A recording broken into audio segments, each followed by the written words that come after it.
안녕하십니까, 오인환입니다. 전주 종가 대비 주간 상승률 최고 종목 시리즈 두 번째 시간입니다. 이번 4월 3주차 후보 종목은 4월 2주차에서 1위를 했던 NK맥스를 포함해서 카나리아 바이오, LNF, HLB였습니다. 현재 4월 21일 금요일장이 마감했고요. 해당 종목들을 바로 살펴보겠습니다. 먼저 투표 참가자들 중 65%의 사람들이 4월 3주차 가장 많이 상승할 것으로 사실상 그 염원이 담긴 투표 느낌으로 이제 선택을 했던 HLB는 기대와는 다르게 전주 종가 37,000원에서 5.68% 하락한 34,900원에 4월 3주차 주봉을 마감했고, 주중 최고가는 월요일 고가였던 37,550원이었습니다. 다음은 21%의 선택을 받았던 NK맥스. 전주 종가가 12,930원이었는데 11,340원으로 이번 주 주봉을 마감하면서 12.3% 하락을 했고요. 주중 최고가는 HLB처럼 월요일 고가인 14,000원이었습니다. 세 번째로 선택을 받았던 LNF는 전주 종가 31만 4천원 대비 3.66% 하락한 30만 2,500원에 이번 주 주봉을 마감했고요. 주중 최고가는 수요일 최고가였던 34만 6천원이었습니다. 마지막으로 6%의 득표율로 가장 적은 선택을 받았던 카나리아 바이오는 전주 38,000원이었는데 이번 주 3.82% 상승한 39,450원으로 마감을 하면서 유일하게 전주 대비 상승한 종목이 됐고, 주중 최고가는 수요일 최고가였던 42,050원입니다. 결과적으로 순위를 살펴보면 이번 주제였던 전주 대비 이번 주 최고 상승률 순위는 카나리아 바이오가 10.66% 상승하면서 1위고요. LNF가 10.19%로 2위, NK맥스가 8.28%로 3위, HLB가 1.49%로 4위를 했습니다. 그리고 이제 현재 보유 중인 분들을 위해서 4월 3주차 종가, 그러니까 오늘 종가 기준으로 순위를 살펴보면 지난주 대비 3.82% 상승으로 마감한 카나리아 바이오가 1위고요. 2위는 지난주 대비 3.66% 하락한 LNF, 3위는 5.68% 하락한 HLB, 4위는 NK맥스가 12.3% 하락했습니다. 사실 단순해 보이고 별거 아닌 것 같은 이번 결과에는 상당히 재밌고 유익한 정보들이 곳곳에 숨겨져 있습니다. 보통 개인들은 자기가 투자한 종목의 주가에만 집중을 하기 때문에 올라가든 내려가든 내 종목이 뭐가 좋아서 또는 나빠서 움직였나 보다라고 착각을 할 때가 많습니다. 그러나 특별한 개별 이슈가 아니라면 보통 섹터의 흐름이나 국내 시장 전체의 방향을 따라 움직이는 경우가 많습니다. 이번 주 같은 경우는 코스닥 최고점이 수요일이었는데 LNF와 카나리아 바이오도 수요일이 최고점이었고, NK맥스 같은 경우는 수요일이 최고점은 아니었지만 그래도 수요일 하루는 하락을 멈추고 이제 반등을 하며 양봉 마감을 했었습니다. 한편 LB는 코스닥 시총 상위 종목임에도 불구하고 딱히 코스닥 흐름을 따르지 않고 수요일에 보란듯이 추가 하락을 했었습니다. 여기서 알 수 있는 것은 LNF는 이번 주 지수를 따라가는 종목이었고, 카나리아는 지수를 따라가다 오늘은 지수에 맞서는 종목이었습니다. 그리고 NK는 지수랑 반대로 가다가 수요일은 얼추 반영을 했고, LB는 이제 그렇지 않은 종목이었죠. 이런 데이터들이 2주, 3주 지속되는 종목들은 투자에 그런 데이터들을 참고할 수도 있는데, 직접적인 참고로는 지수나 섹터에 따라 하락했으니까 지수나 섹터의 반등을 예측한다면 추가 매수를 하거나, 반대로 지수 따라 상승을 했다면 단기적 대응으로 일단 매도를 할 수도 있습니다. 멘탈적인 대응으로는 내가 보유 중인 종목이 이제 개별적인 이슈로 하락한 게 아닌 지수 흐름에 따라 하락을 했다면 굳이 스트레스를 받지 않는 것도 좋습니다.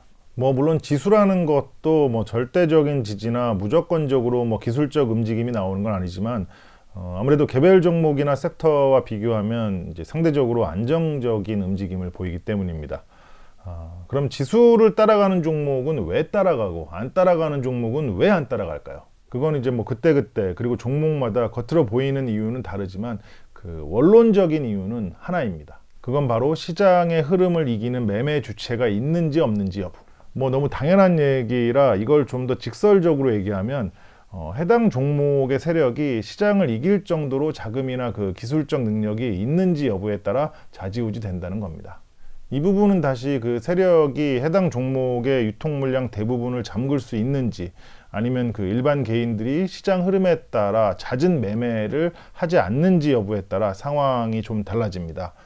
이번 4월 3주차 후보 종목 중 시장의 흐름을 따라가지 않았던 LB를 한번 보겠습니다. 코스닥이 상승을 이어가며 최고점을 찍었던 수요일까지 LB는 무슨 인버스인 것처럼 마냥 하락만 했습니다. 그럼 LB만 그런 건지 확인을 하기 위해서 비슷한 섹터의 다른 종목을 한번 살펴보면, 월요일부터 수요일까지 그 셀트리온 헬스케어, 셀트리온 제약, 제넥신, 네오이뮨텍, 아미코젠 등은 물론 그 코스피에 있는 그 삼성바이오로직스까지 LB처럼 그 지수와 반대로 하락을 했습니다. 그 얘기는 뭐냐? 앞에 언급한 종목들은 적어도 이번 주 수요일까지는 지수 전체의 흐름보다는 섹터나 특정 그룹의 흐름을 따라갔다는 거죠. 증권사에서 실제 분류된 섹터와 시장에서 인지하는 섹터까지 이제 구분하면 너무 복잡해지니까 오늘은 이제 거기까지 들어가지는 않겠습니다. 계속 이어서 보면 어제 오늘 지수는 꽤 큰 폭으로 하락을 했는데, LB는 오히려 그 목요일 장중에 이제 보란 듯이 상승을 했다가 거의 보합으로 마감을 했고, 오늘 금요일도 지수가 거의 2% 가까이 하락을 했는데 0.14% 상승 마감을 했습니다. 이런 걸 우리는 사자성어로 뭐라 그래요? 독고다이. 한편 수요일까지 LB와 비슷한 모습으로 하락했던 셀트리온 헬스케어, 그리고 셀트리온 제약, 그리고 제넥신, 네오이뮨텍, 아미코젠, 삼성바이오로직스는 LB가 독고다이로 버티는 동안 지속적으로 하락을 했습니다. 그러니까 정리하면 지수가 상승하는 월화수에는 그 마치 한 팀처럼 반대로 이제 같이 하락했던 이 종목들 중에 LB를 제외한 나머지 종목들은 지수가 하락하는 동안 갑자기 따라서 하락을 했지만 LB는 혼자서 반대로 버티기를 이제 했다는 겁니다. 그럼 뭐 LB가 엄청 특별하냐? 꼭 그런 건 아닙니다. 종목들, 그러니까 다른 종목들을 돌려보면 LB와 같은 움직임을 보인 종목들이 여러 개가 있으니까요. 그럼 뭐냐? 이건 그러니까 이런 데이터들을 가지고 대응에 참고를 한다는 겁니다. 예를 들어서 뭐 지수도 상승을 하고 제약 섹터도 상승을 하는데도 불구하고 뭐 셀트리온만 혼자서, 그것도 고점도 아닌데 하락을 이어간다면 저는 손절을 하고 일부 비중을 줄였을 겁니다. 그런데 만약 이제 지수나 섹터 하락에 맞춰서 하락한 경우는 뭐 단타가 아니라면 굳이 손절하지 않았을 겁니다. 그럼 반대로 지수가 상승할 때 하락하고 크게 하락하는 어제 오늘 버티기를 했던 LB는 어떨까요? 어쩌면 이 방송을 보시는 분들 중에는 그래도 시장에 맞선 종목이니까 뭐 의미를 크게 부여할 수도 있겠습니다만, 사실 이런 종목들은 그게 중요한 게 아니라 시장을 그 이기도록 보이게 만든 그 세력의 의도에 따라 달라집니다. 그 세력이 장기적인 주포 세력이든 뭐 일시적인 외국인이나 기관 세력이든 만약에 어제 오늘처럼 상승 마감을 시키지 않고 시장에 맞선 컨트롤을 했다면 아마 개인들이 들어오는 걸 원하지 않을 겁니다. 즉 여러분들 같은 일반 개인들이 이런 차트를 보고 너도나도 매수를 한다면 언제든 분위기를 뒤집을 수 있다는 얘기죠. 근데 뒤집고 말고 할 게 없이 그냥 이미 뒤집혀 있는 것 같기도 하고. 아무튼 이쯤 되면은 이런 생각을 하는 분들이 있을 겁니다. 아니 LB가 저기 뭐 변방의 소외주도 아니고 시총 조 단위의 이제 코스닥 상위 종목에다 유통 물량도 많은데 이런 걸 어떻게 이제 컨트롤할 수 있는 거냐?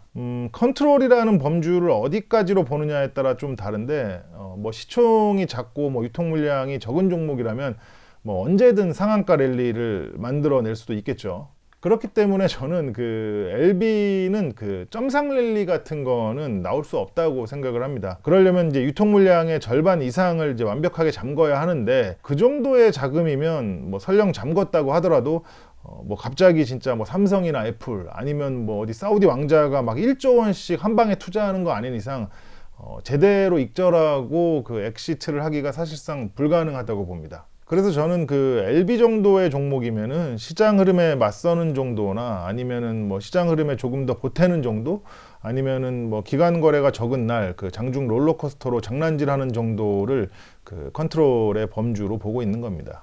아무튼 결론적으로 하고 싶은 얘기는 뭐냐? 여러분들이 그 주식을 하면서 내가 보유하고 있는 종목이 이제 특별한 이슈가 없이 움직일 때는 그 종목만 보면서 이제 뭔가를 판단하지 말고 전체 시장이나 이제 관련 섹터의 흐름과 비교해서 판단을 해야만 이제 멘탈도 그렇고 실제적으로 그 대응도 합리적으로 할 수 있다는 겁니다. 그리고 참고로 장 마감 후에 이제 종목별 그 매동을 보면서 뭐 오늘 내가 가진 종목은 뭐 금투가 샀네, 뭐 어떤 날은 뭐 투신해서 팔았네 하면서 이제 무작정 그 1위 1비 하는 분들도 있는데, 사실 이것도 그 자기 종목만 보면은 안 됩니다. 예를 들어 그 오늘 NNF의 기관 세부 매동을 보면 금투랑 연기금에서 매수를 했습니다. 그런데 오늘 코스닥 전체 매동도 그 금투랑 연기금만 매수를 했기 때문에 기관 매수 상위에 올라갈 정도로 대량 매수가 아니라면 매동은 이제 크게 의미가 없다고 보시면 되고, 아무쪼록 뭐 이번 주도 뭐 이래저래 산전수전 하나 추가하시면서 고생들 많으셨고,